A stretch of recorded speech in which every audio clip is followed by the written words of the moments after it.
I recently changed out all four shocks in my 2007 Kia Sorento. The front shocks were MacPherson struts, which means the shock and the strut are both one unit. However, on the rear, the shock and strut are both separate units. As a result, it appears my vehicle is level or possibly even tilting to the rear slightly. This is probably fine for normal driving, however, I do pull lightweight trailers on occasion, and this setup will cause even more rear sag due to trailer tongue weight. I weigh roughly 120 pounds. A good rule of thumb is a trailer tongue weight is 10% of its overall weight, so I'm simulating a trailer weighing 1,200 pounds. It's roughly 3.5 inches.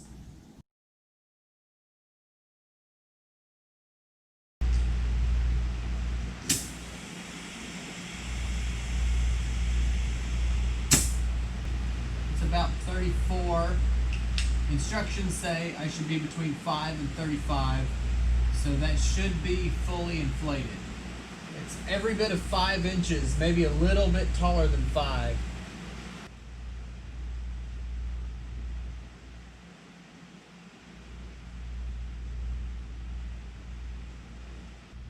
There's the driver's side airlift and the passenger side airlift. They are currently inflated to the maximum. Installation was fairly straightforward. Jack the vehicle up and support with jack stands on the frame, then lower it back down so that way the wheels are hanging, the axle's hanging, and there's no tension. That gives you the most amount of room to work with.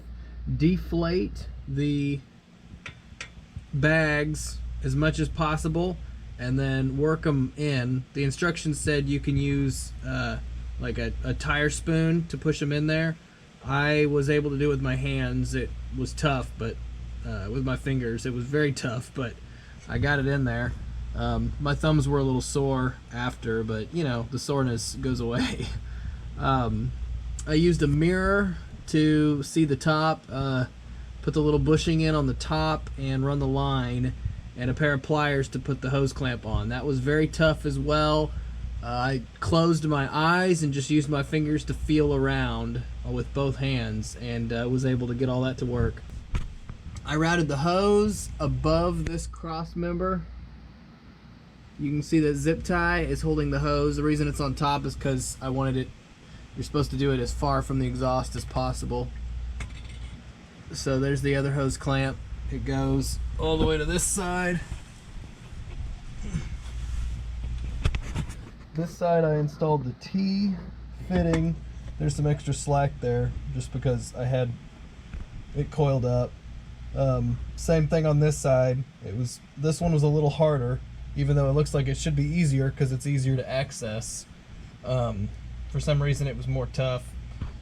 There's the line, and then I just had it going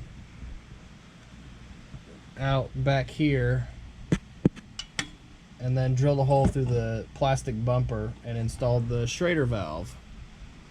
This allows me to pump it up whenever I know I'm going to be pulling a trailer, and then I can reduce it back down. The directions say a minimum of 5 psi, so I can drop it down to 5 just for everyday driving. Now they do sell accessories like a pump on board. They even sell a remote so you can pump it up or deflate it from inside the cab.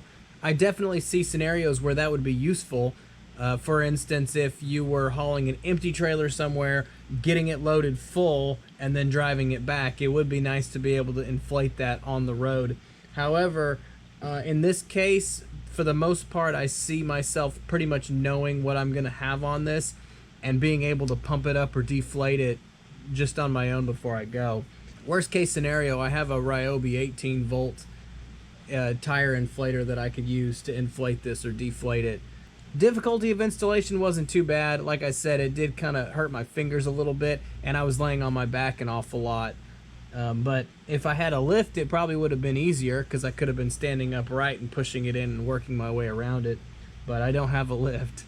Hopefully that provides some information if you were considering getting an airlift for your vehicle.